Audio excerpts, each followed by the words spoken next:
यह जो फेज है, आर्ग्यूमेंट ऑफ साइन फंक्शन है, means it's always given in radiance.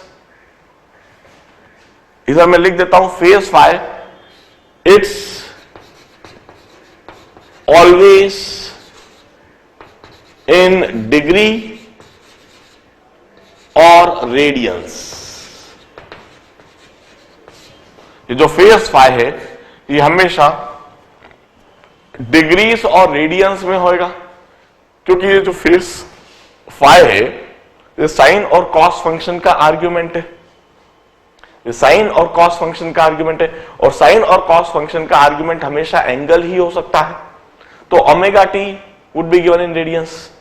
अब जरा सोचिए, this harmonic function, the sine function and cos function, they always repeat their value when argument increases by 2 pi. हम कहते हैं when phi is equal to 0, तब particle का जो phase होएगा, particle gets in same phase.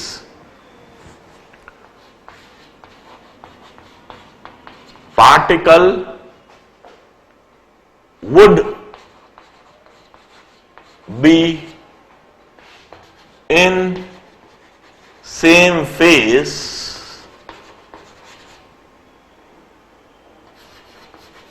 when phi is equal to 2 pi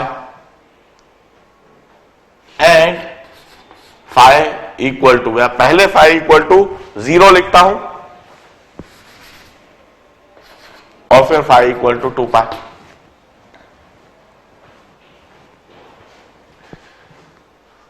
ऐसा जो मैं लिख रहा हूं उसकी वजह फिर वापस बताता हूं। ये जो मैंने फेज कहा है, जिसे मैंने कहा है argument of sine function and cos function, argument of harmonic function. Sine function and cos function always repeat their value at after 2 pi angle.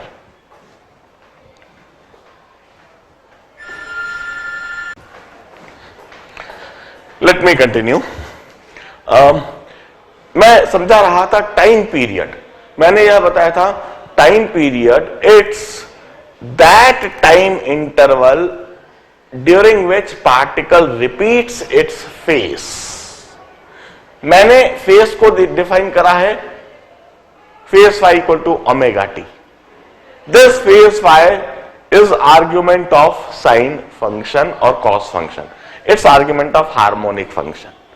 और हार्मोनिक फंक्शन के लिए हम एक बात जानते हैं, harmonic function repeats their value after every 2 pi radians. 2 pi radians के बाद में साइन फंक्शन की वैल्यू रिपीट होती है, कॉस फंक्शन की वैल्यू रिपीट होती है। तो जो टाइम पीरियड है उसको हम फेज फाई से रिलेट करेंगे। हम कहेंगे पार्टिकल का 0 फेज पर, फाई इक्वल टू 0 पर जो भी कुछ डिस्प्लेसमेंट वेलोसिटी और एक्सीलरेशन है, वही displacement velocity acceleration phi equal to 2 pi पर होगी। हियर मैं इस पॉइंट को लिखता हूं, here displacement velocity and acceleration gets same values. Displacement velocity और एक्सीलरेशन की सेम वैल्यूज हो जाएंगी, सेम कंडीशंस आ जाएंगी और पार्टिकल सेम फेज में आ जाएगा। Will say this would be the minimum phase change of the particle when the particle gets in same this is the minimum angle during which the particle would get in same phase. अब मैं इसी से time period को define करूंगा। Phase phi equal to time equal to 0 पर phase phi 0। अब किस time पर फेज 2 पाई होएगा, मैं फेज की जगह पर 2 पाई रख दूंगा, फेज की जगह पर 2 पाई रख दूंगा ओमेगा ऐसा का ऐसा ही और टाइम की जगह पर कैपिटल टी, और omega is equal to 2 pi by T.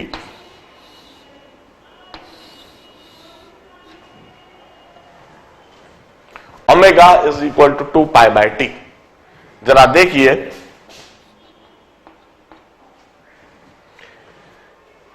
हमने सर्कुलर मोशन में भी ओमेगा को कुछ ऐसे ही डिफाइन करा था। सर्कुलर मोशन में भी ओमेगा 2 पाई बाय टी ही था, वहां T time period of circular motion था, इधर ओमेगा है 2 pi by T, where T is the time period of SHM. हम कहते हैं वहां पर ओमेगा को हम एंगुलर वेलोसिटी कहते थे और यहां पर ओमेगा को हम एंगुलर फ्रीक्वेंसी कहते हैं। सर्कुलर मोशन में भी ओमेगा टर्म हम इस्तेमाल करते थे, वहां पर ओमेगा टर्म एंगुलर वेलोसिटी कहलाता था। एसएचएम में ओमेगा टर्म एंगुलर फ्रीक्वेंसी कहलाता है। इस ओमेगा ये phi equal to omega T, मैं इस इक्वेशन को ऐसे भी लिख सकता हूं डिफरेंशिएट करके, delta phi is equal to omega delta T, omega तो कांस्टेंट है, और omega D phi is equal to omega D T. I'll say omega is delta phi by delta t, or omega is d phi by dt.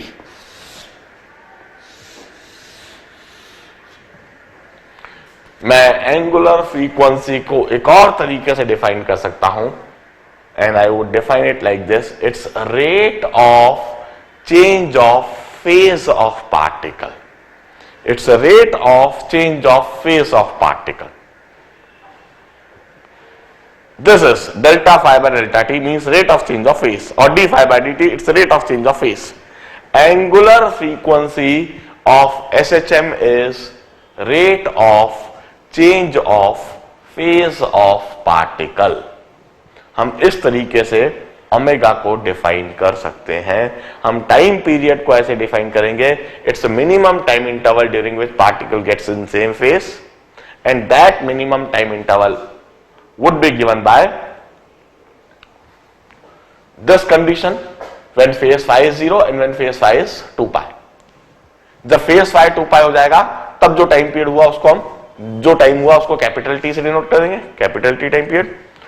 अब but 1 by t is equal to 1 by t is equal to frequency. 1 by t is equal to frequency, हम यह भी जानते हैं।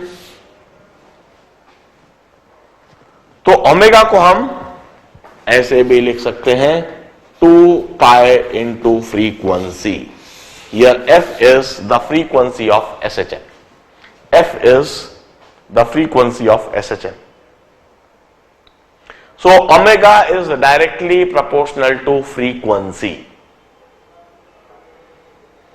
इसीलिए हम इसे angular frequency कह रहे हैं। आप देखिए, सर्कुलर मोशन में जिस तरह से हमने ओमेगा को डिफाइन करा था, वहां rate of change of angular displacement था, D theta by D T था। सर्कुलर मोशन में ओमेगा एंगुलर वेलोसिटी कहलाता था, and that angular velocity is rate of change of angular displacement. SHM में वही ओमेगा उसी तरीके से लिख रहे हैं, मगर उसे कह रहे हैं angular frequency, and that angular frequency is defined as rate of change of phase of particle, delta phi by delta T और D phi by D T. Expression वही है 2 पाई बाय टी और 2 पाई इंटू फ्रीक्वेंसी। वहां पर T time period था, time period of circular motion, यहां पर T time period है, टाइम पीरियड ऑफ एसएचएम। अब हम इस पहले टेबल को फिल करेंगे और टेबल को फिल करने के बाद हम दोबारा ग्राफ बनाना सीखेंगे। मैं इस टेबल को रीड्रॉ करूंगा, थोड़ा अपीयरेंस इसका सुधारूंगा। मैं इस टेबल को रीड्रॉ करूंगा। In fact I just wish to improve its look and feel. मुझको जो समझाना है कि मैं कैसे वह ग्राफ बनाऊंगा और कैसे फेस और टाइम पीरियड को समझाऊंगा। मैं सबसे पहले टेबल में एज आई टोल्ड मैं टाइम पीरियड प्लॉट करूंगा, टाइम पीरियड टैबुलेट करूंगा अलग अलग इंस्टेंट पर। टी की वैल्यू इधर लिखूंगा। फेज फाई जिसे मैंने ओमेगा टी कहा है वह मैं इधर लिखूंगा। और साइन फंक्शन साइन फाई करते हुए, ए साइन फाई सॉल्व करते हुए डिस्प्लेसमेंट इधर, वेलोसिटी इधर कॉस फाई की वैल्यू देखते हुए, और एक्सीलरेशन इधर। इस तरीके से मैं इस टेबल को फिल करूंगा और उसी के हिसाब से डिस्प्लेसमेंट, वेलोसिटी, एक्सीलरेशन इधर प्लॉट करता जाऊंगा। पहले पॉइंट्स के द्वारा प्लॉट करूंगा। अब देखिए,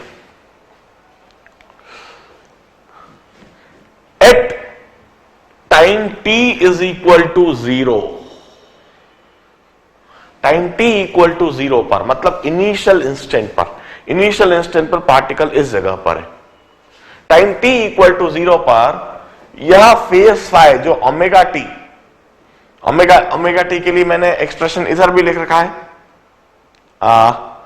ओमेगा टी, और this omega is G phi by D T, T की जगह 0 रखेंगे, then phase phi is 0। Time t equal to 0 पर पार्टिकल का फेज फाई 0 कहलाएगा। अब what is, if omega T is 0, sin 0 is 0, so the value of x is 0. What is the velocity? When omega t is 0, cos 0 is 1, so velocity is omega a.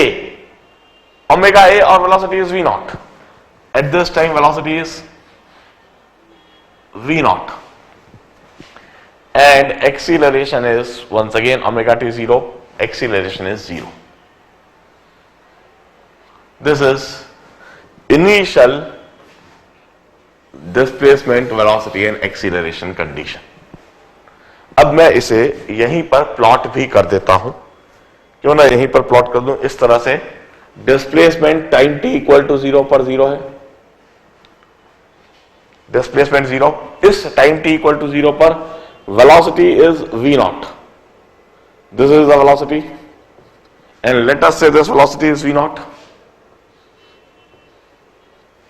peak velocity, और acceleration is 0. This is 0 acceleration at t equal to 0. यह मैंने plot कर दिया तीनों ही instant पर। अब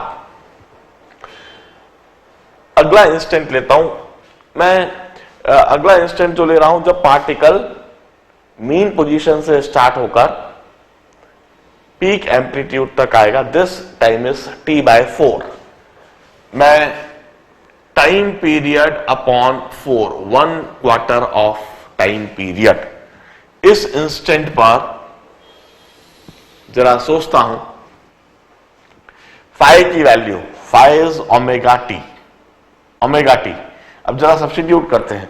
omega की जगह पर 2π/t लिखूंगा, ओमेगा की जगह पर 2π/t, और स्मॉल t की जगह पर t/4। 2π/t into 2π/t into t/4, so that would give me π/2,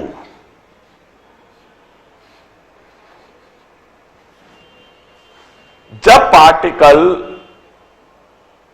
peak displacement पर है, मतलब पॉजिटिव एम्पलीट्यूड पोजीशन पर है, at that instant phase of particle would be called pi by 2.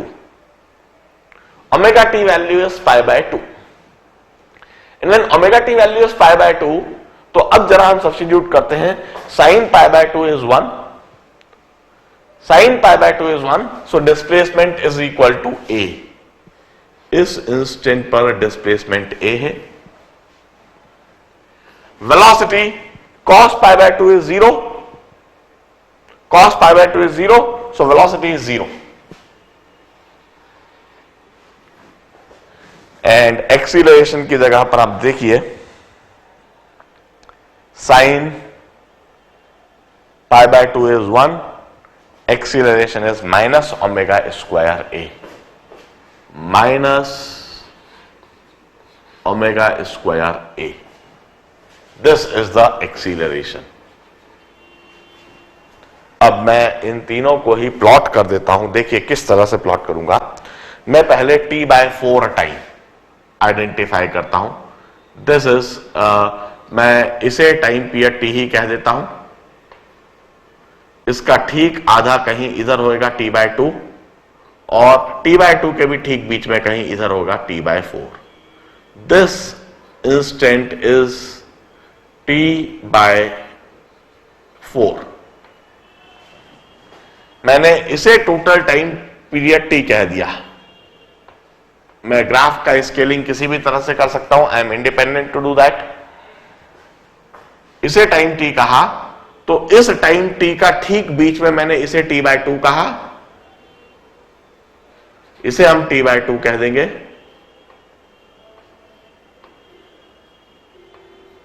यह ठीक बीच में टाइम हुआ, दोनों के ठीक बीच में. और t बाय 2 और 0 के ठीक बीच में यह t बाय 4 हुआ. इधर कहीं पर होगा 3t बाय 4, इधर कहीं पर होगा 3t बाय 4, 3t बाय 4. अब तीनों ही एक्सेस में टाइम का स्केलिंग एक ही तरह से करा जाएगा. यह टाइम पीरियड कैपिटल T, यह टाइम पीरियड T बाय, यह टाइम इंस्टेंट T बाय 2, यह इंस्टेंट T बाय 2 हुआ, और यह T बाय 4, यह t बाय 4, और इधर 3t बाय 4, यह 3t बाय 4.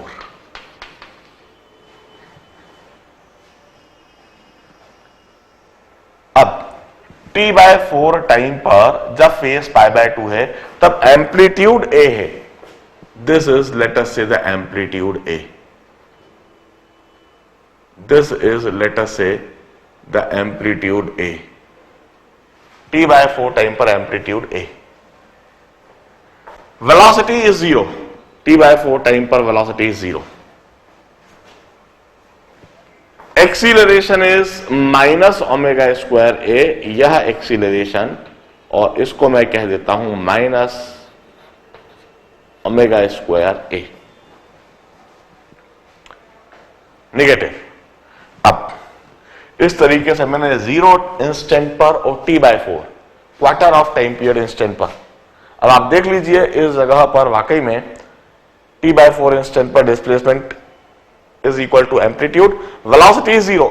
इस इंस्टेंट पर पार्टिकल, इस जगह पर पार्टिकल इंस्टेंटेनियसली रेस्ट पर होगा, और उसका एक्सीलरेशन अपोजिट डायरेक्शन में होगा, माइनस ओमेगा स्क्वायर ए. डिस्प्लेसमेंट इधर है, एक्सीलरेशन इस तरफ. अब दूसरा इंस्टेंट में लिखता हूं t बाय 2.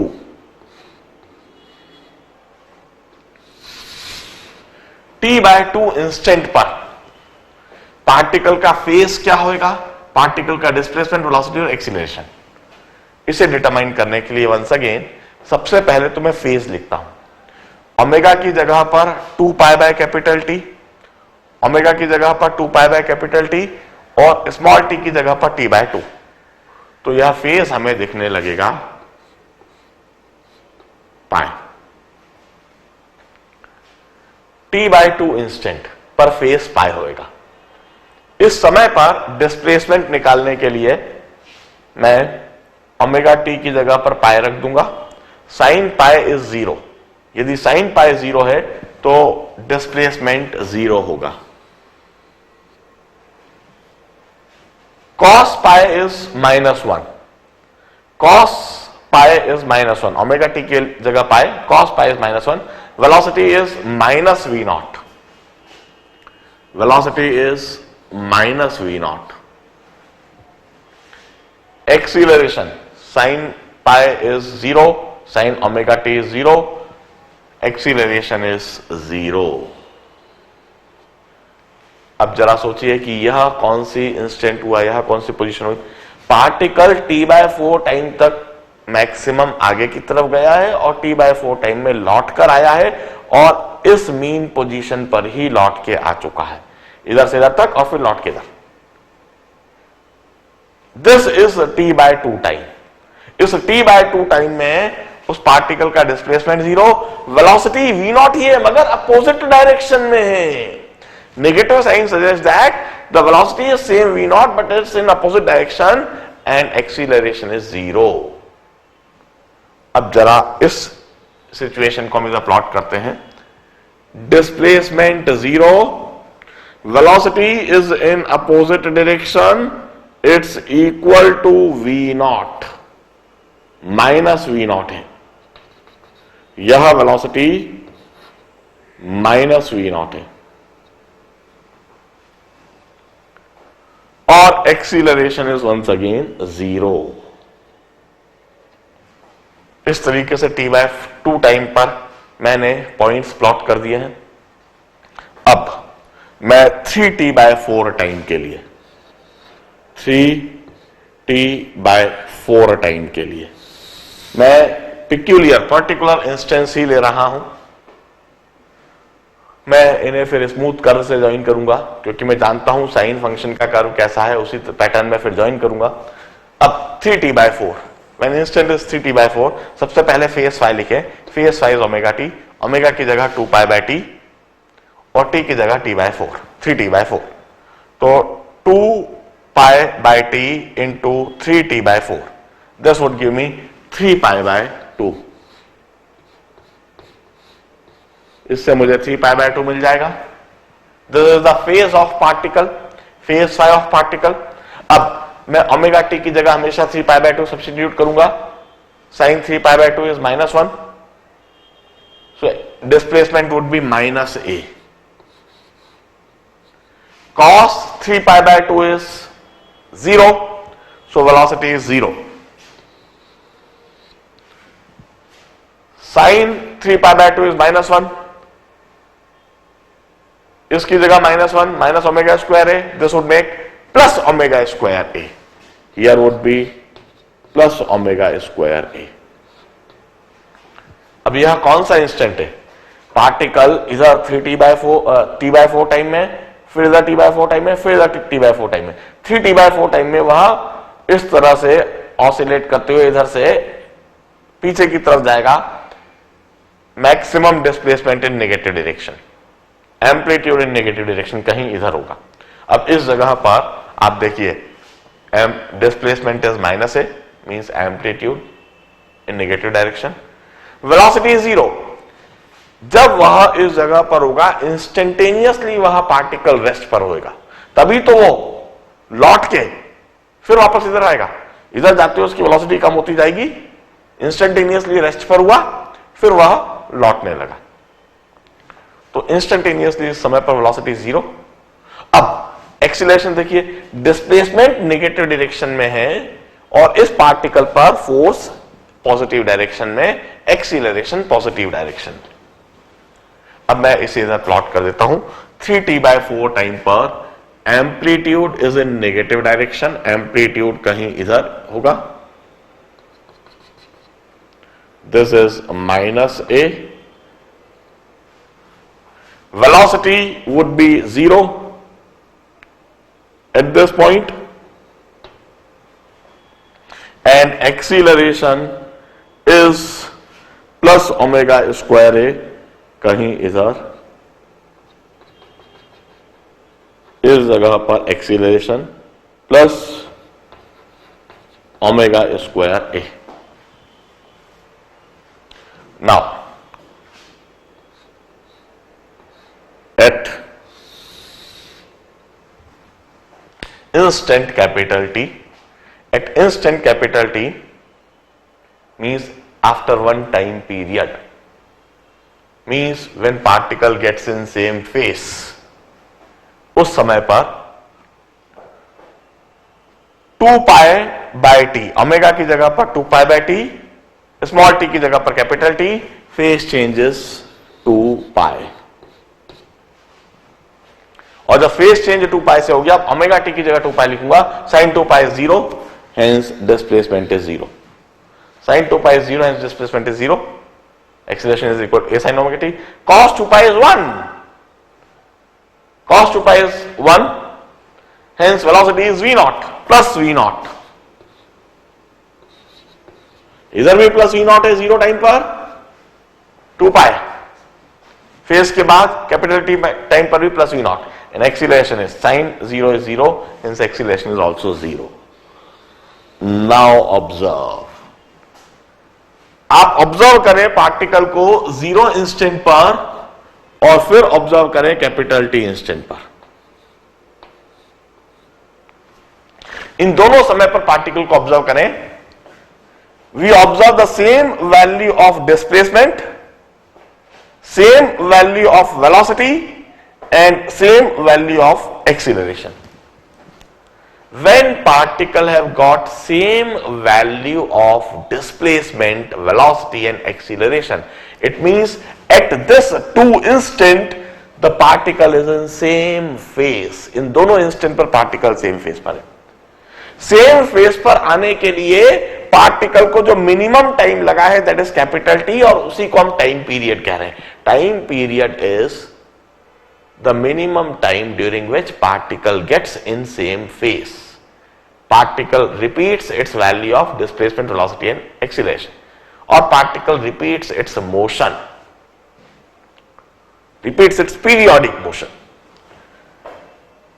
इस इंस्टेंट पर जो फेज चेंज हुआ है 0 से 2 पाई. जो पार्टिकल इनिशियली 0 फेज पर था वो 2 पाई फेज पर आया. आर्गुमेंट ऑफ साइन फंक्शन की वैल्यू 0 से बढ़ के 2 पाई हो गई है, और इसी फेज के हिसाब से हमने फिर एंगुलर फ्रीक्वेंसी को रिडिफाइन करा.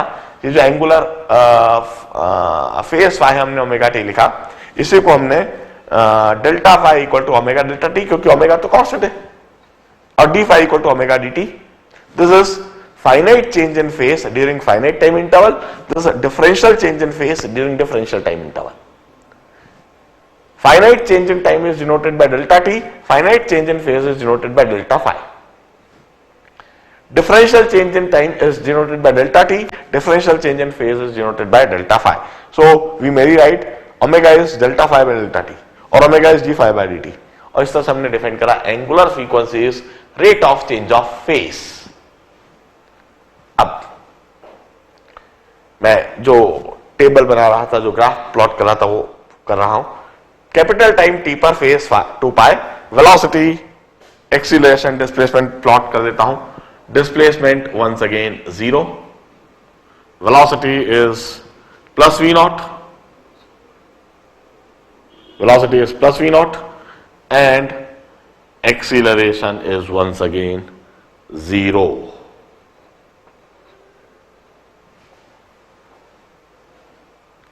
अब इसके बाद मैं अगला किस तरह से पार्टिकल अपनी मोशन रिपीट कर रहा है, इसके लिए मैं 5t/4 इंस्टेंट, 5t/4 इंस्टेंट के बाद 6t/4 और 3t/2 इंस्टेंट, और फिर इसके बाद में मैं 7t/4 इस इंस्टेंट पर एंड फाइनली 2t इंस्टेंट पर। मैं इन चारों इंस्टेंट पर इन वैल्यूज को और लिखता हूं and I will show that the motion is periodic after this time. सारी वैल्यूज अब पीरियोडिकली रिपीट होंगी।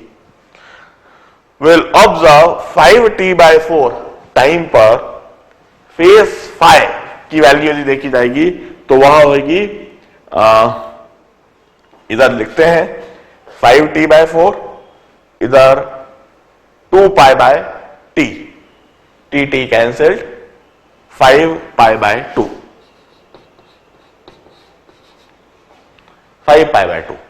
अब इधर ओमेगा टी की जगह जब हम 5π/2 रखेंगे, sin omega t cos omega t will observe the same values, amplitude displacement equal to a, जो π/2 पर था वही डिस्प्लेसमेंट दिखेगा, जो π/2 पर था वही वेलोसिटी दिखेगी, और जो π/2 पर था वही एक्सीलरेशन दिखेगा।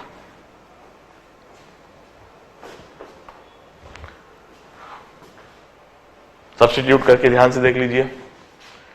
3t/2 के लिए, 3t/2 के लिए वंस अगेन ओमेगा की जगह 2π/t, t की जगह 3t/2, its phase is 3π, phase 3π रखूंगा।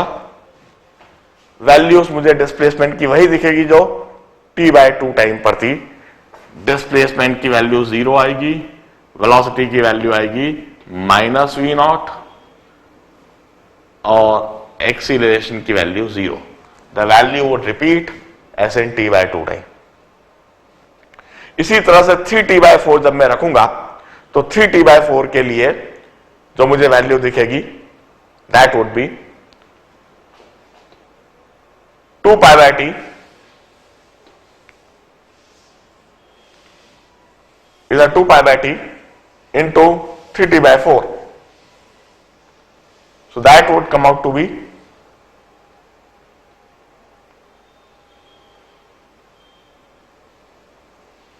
7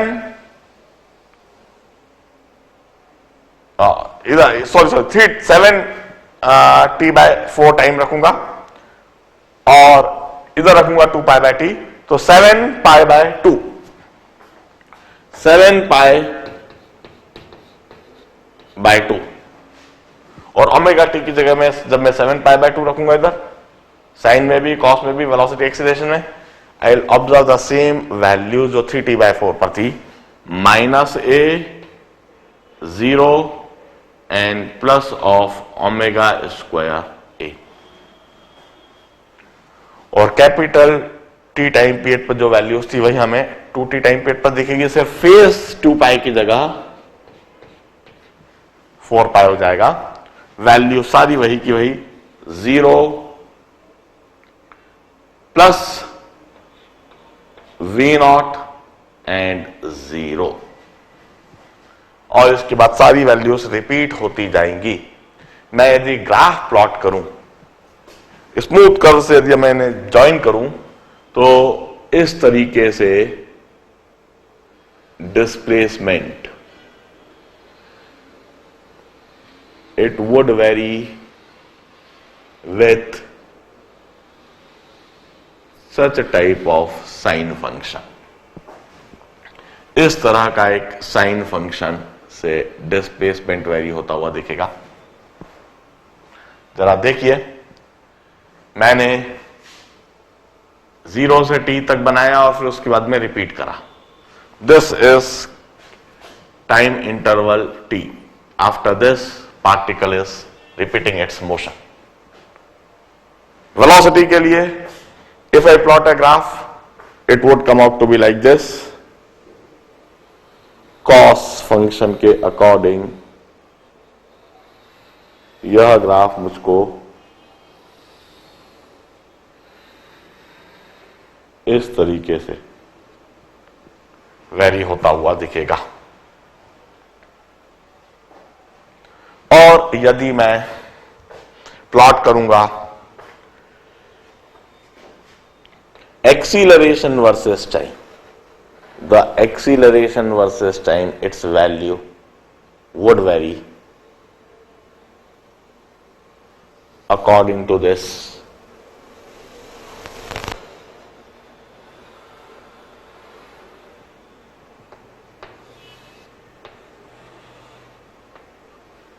माइनस साइन फंक्शन, इस तरीके से acceleration would very with time.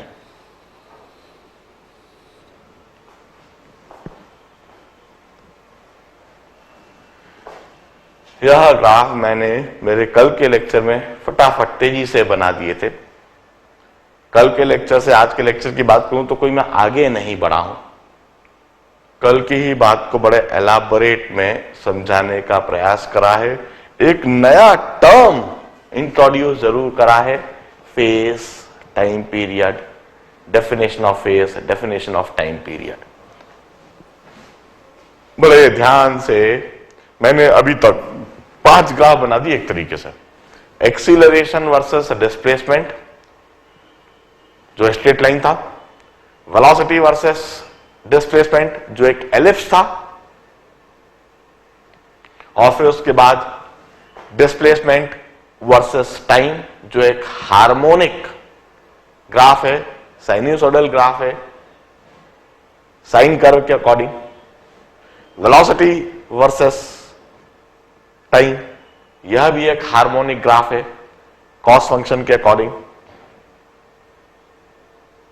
और एक्सीलरेशन वर्सेस टाइम, इस तरह से 5 ग्राफ बने हुए दिख रहे हैं।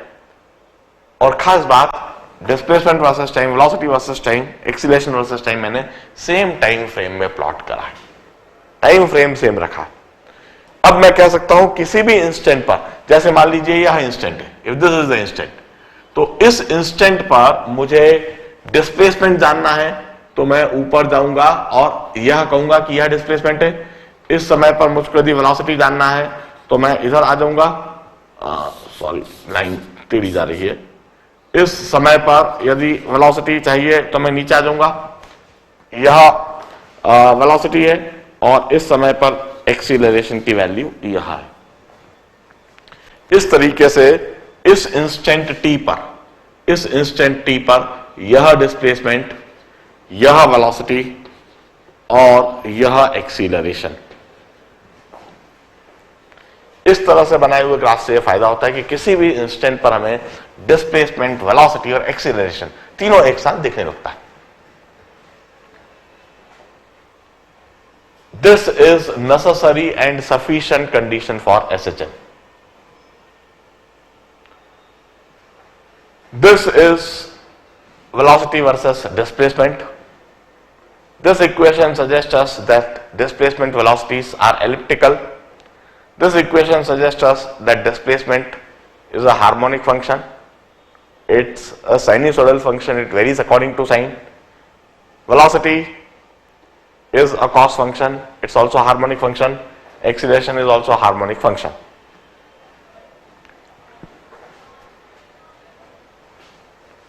पार्टिकल की सेम फेज हमेशा 0 और 2 पाई से फेज चेंज हो जाने पर वो हमेशा सेम फेज में आएगा। Observe that time period of SHM is given by, time period of SHM is given by 2 pi upon angular frequency, and omega is a constant for SHM। किसी भी SHM के लिए omega is a constant. Hence, time period of SHM would always be a constant. SHM का time period constant होता है, मतलब एक fix time में हमेशा पेंडुलम ऑसिलेट करेगा। एक फिक्स टाइम में स्प्रिंग से बंधा हुआ मास ऑसिलेट करेगा। अभी मैं बताऊंगा कि ये सारे SHM है। फ्रीक्वेंसी, फेज मैंने टर्म इंट्रोड्यूस करा। Phase is that physical parameter which describe displacement, velocity and acceleration condition of particle. यह एम्पलीट्यूड के लिए एक्सप्रेशन V0 by ओमेगा और V0 is a omega. Phase मैंने डिफाइन करा और फेज को मैंने ओमेगा टी कहा, और इधर से मैंने ओमेगा को डिफाइन कर दिया, omega which is angular frequency. Angular frequency is rate of change of phase. मैंने कहा था सर्कुलर मोशन में omega is angular velocity, it's rate of change of angular displacement. SHM में omega is angular frequency, it's rate of change of phase, it's delta phi by delta T और D phi by D T.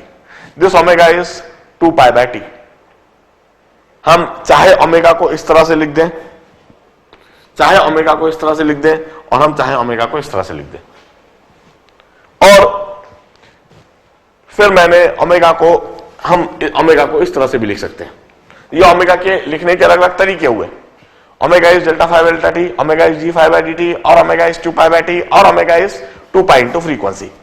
Frequency 2 pi into frequency कैसे लिखा? Because 1 by T is frequency. Frequency is एक second में particle कितनी बार अपनी periodic motion को repeat करता है, दैट इज फ्रीक्वेंसी। तो omega is 2 pi into frequency, time period is. हम फ्रीक्वेंसी के लिए भी एक्सप्रेशन लिख सकते हैं, frequency is omega upon 2 pi, hence frequency is omega upon 2 pi, angular frequency by 2 pi. This is the frequency of SHM. Frequency is the number of times the particle vibrate, the number of particle repeats its periodic motion in a second. एक second में particle जितनी बार अपनी periodic motion को repeat करता है, that is termed as frequency. All this is kinematics of simple harmonic motion. अभी तक जो भी कुछ मैंने समझाया है यह सिंपल हार्मोनिक मोशन का काइनेमेटिक्स है। मैंने सिंपल हार्मोनिक मोशन के दौरान डिस्प्लेसमेंट, वेलोसिटी और एक्सीलरेशन इन टर्म्स को रिलेट करा है, इनसे रिलेटेड इक्वेशंस लिखी है, इनसे रिलेटेड ग्राफ्स बनाए। इस काइनेमेटिक्स को समझते समय अभी तक हमने कभी भी यह बात नहीं पूछा कि यह एसएचएम क्यों हो रहा है, कौन करवा रहा है, कौन फोर्स लगा रहा है, किस फोर्स की वजह से यह एक्सीलरेशन है, वो फोर्स लगाने वाला एजेंट कौन है, किस तरह से वो फोर्स लग रहा है, उस फोर्स को हम कैसा फोर्स कह सकते हैं, वह फोर्स मैकेनिकल सिस्टम की वजह से है या कोई इलेक्ट्रिकल सिस्टम की वजह से है या कोई मैग्नेटिक सिस्टम की वजह से है, किस तरह के सिस्टम की वजह से फोर्स, हमने कोई अभी इस चीज की बात ही नहीं करी। अब मैं इस टॉपिक को कंटिन्यू करूंगा, that is the second part. अब मैं समझूंगा dynamics of SHM, simple harmonic motion का डायनामिक्स। इसमें हम इन्हीं बातों को समझेंगे, किस तरह का सिस्टम है, किस तरह का फोर्स है, कौन फोर्स को लगा रहा है, कितना फोर्स लग रहा है, किस तरह से फोर्स लग रहा है, किस डायरेक्शन में फोर्स लग रहा है, उस फोर्स की वजह से यह एक्सीलरेशन कैसे हो रहा है, पार्टिकल का मास क्या है, पार्टिकल का शेप, साइज, ज्योमेट्री क्या है, किस तरह से उस पार्टिकल की उस फोर्स की वजह से मोशन होगी। इन सभी बातों को अब हम समझेंगे डायनामिक्स सेक्शन में, dynamics of simple harmonic motion. हम डायनामिक्स के साथ ही एनर्जी कंसेप्ट को समझेंगे, हम एनर्जी कंजर्वेशन प्रिंसिपल को समझेंगे, वर्क और एनर्जी को रिलेट करेंगे। That is the next part. आज ही कंटिन्यू करूंगा, इन सबको नोट डाउन कर लो, मैं पूरा बोर्ड साफ करूंगा और अपना लेक्चर कंटिन्यू करूंगा। Take a break of 5 or 10 minutes and then we will continue.